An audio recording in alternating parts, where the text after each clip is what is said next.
Some stories don't just ask for your attention, they demand your belief. I'm Chris, and welcome to Consciousness and the Phenomenon. September 19th, 1961. A quiet night on a dark stretch of road in rural New Hampshire.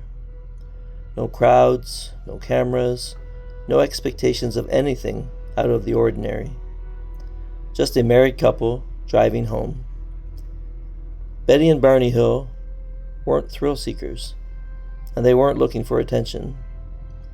They were, by all accounts, ordinary people.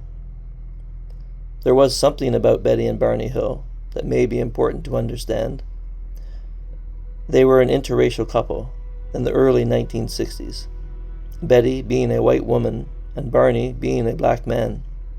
And at that time, that wasn't widely accepted, not socially, not culturally, and in many places, not safely. So the idea that they would willingly step into the spotlight, that they would want attention, it doesn't really hold up. Barney was a serious civil rights activist, not someone who had time or patience for attention seeking. If anything, they had every reason to stay quiet, to move on, to forget. Barney, a postal worker, and Betty, a social worker. A quiet couple returning from a short vacation in Canada, heading back toward their home in Portsmouth, New Hampshire. The road they were on was US Route 3, and it cut through dense forest. And at night it becomes something else entirely, dark, isolated, almost disconnected from the rest of the world. And that's when Betty noticed it. A light in the sky. At first, nothing unusual, just another point of light, like a star, maybe a satellite. But it moved, not across the sky, but toward them. Barney kept driving. At this point, they weren't afraid, just curious. But curiosity has a way of turning when something refuses to behave the way it should. The light got bigger, closer, and then it stopped, hovering, watching. They pulled over. Barney stepped out of the car and grabbed his binoculars, and what he saw next would change everything. Through the lenses, the object wasn't a light anymore. It was a craft, flat, disc-like, with rows of windows. And inside those windows, figures. Not shadows, not shapes, figures looking back at them. Barney would later describe them as humanoid, what we now recognize as the classic gray form of extraterrestrial. Large bulbous heads, large black eyes, and spindly bodies. Dressed in black, moving with purpose. And then one figure stepped forward, as if it were the one in charge. Barney panicked. Not curiosity anymore, not confusion. Fear. Real fear. The kind that hits you deep in your chest, before your mind can even process why. He ran back to the car, shouting to Betty, "They're going to capture us!" They drove, fast. The object followed. Not chasing, not rushing, just staying with them. Always there, just above or just behind. And then, something happened. A series of beeping or buzzing sounds, sharp, rhythmic, almost mechanical. And then, silence. When they became fully aware again, they were 35 miles down the road. No memory of how they got there. No recollection of the time that had passed. Just a gap. A missing piece of reality. When they arrived home, things didn't feel right. Their clothes were disturbed. Barney's shoes were scuffed. Betty's dress was torn. and later found to be covered in a strange pinkish powder. Their watches had stopped working completely. And then the dreams began. Betty's dreams weren't random. They were detailed, structured, repetitive, almost like memories trying to surface. She described being taken aboard a craft, examined and studied, spoken to by beings she couldn't fully understand. And Barney, he wasn't dreaming, but he was changing. Anxiety, nightmares, a growing sense that something had happened, something he couldn't access. Eventually, they sought help, and that's when they were referred to a psychiatrist who specialized in hypnosis.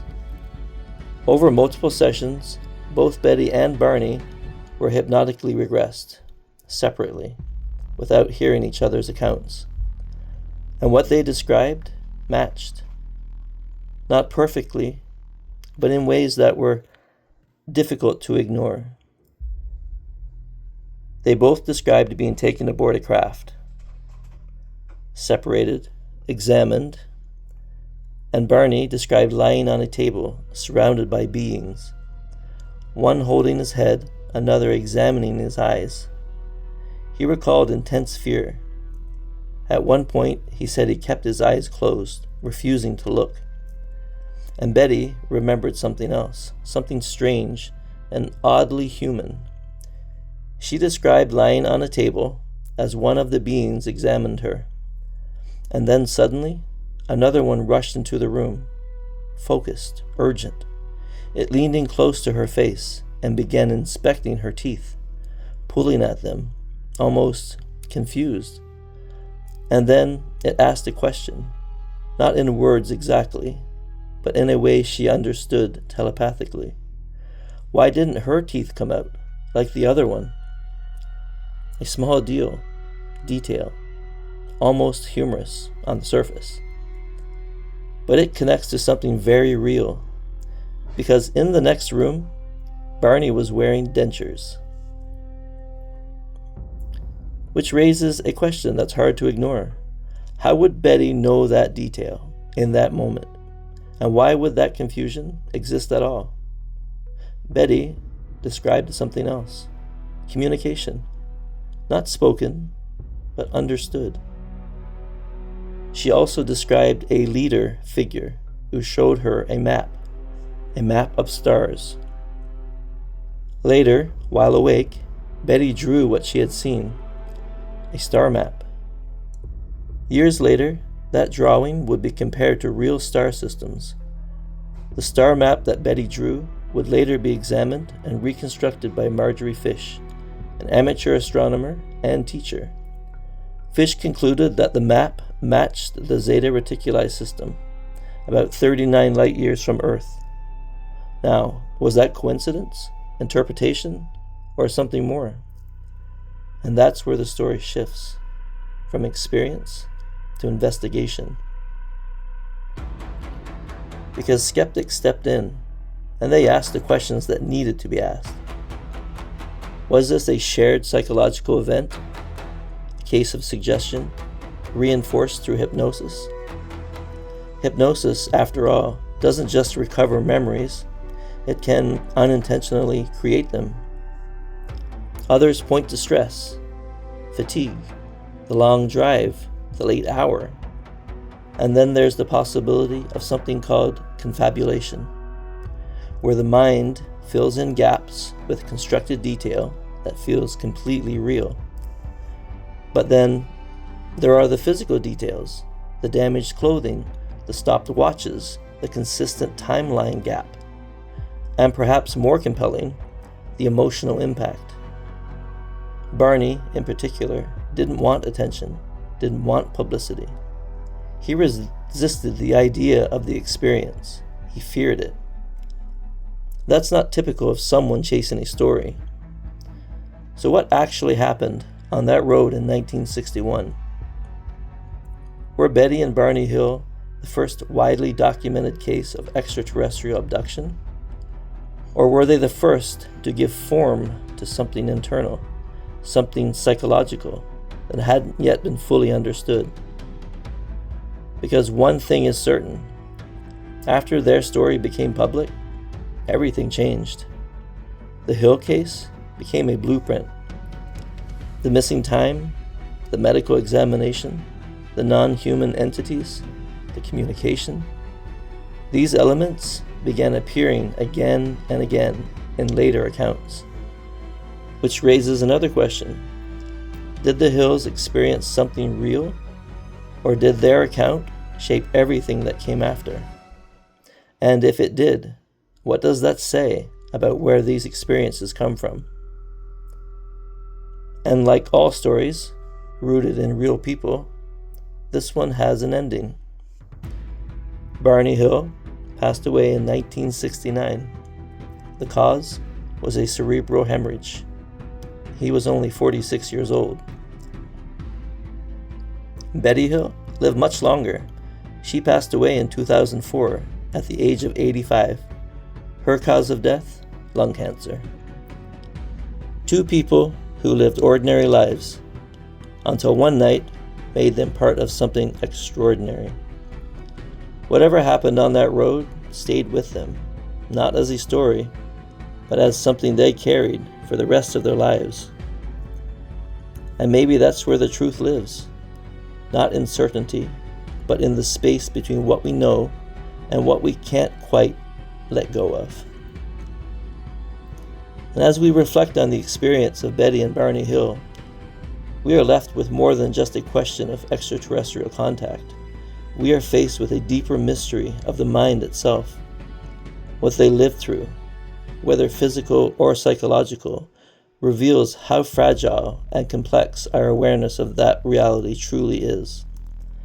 Their missing time, their dreams, and the memories uncovered through hypnosis suggests that consciousness may not be limited to what we can immediately recall. It raises the possibility that experiences can exist beyond our waking perception, hidden somewhere beneath the surface. If their encounter was real in the physical sense, it challenges our understanding of our place in the universe. But if it was constructed or influenced by the mind, it reveals just how powerful consciousness can be in shaping reality. Either way, their story forces us to confront the idea that what we perceive may not always be the full picture, that reality itself could be filtered, interpreted, or even created by the mind.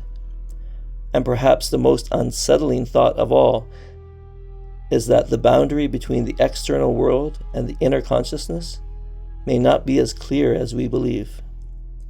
In the end, the Hill case may tell us less about what's out there and far more about what's within. Until next time, keep love in your heart and let the search for truth be your moral compass. Thanks for listening. And please, don't forget to like, subscribe, and follow, and leave a comment if you'd like.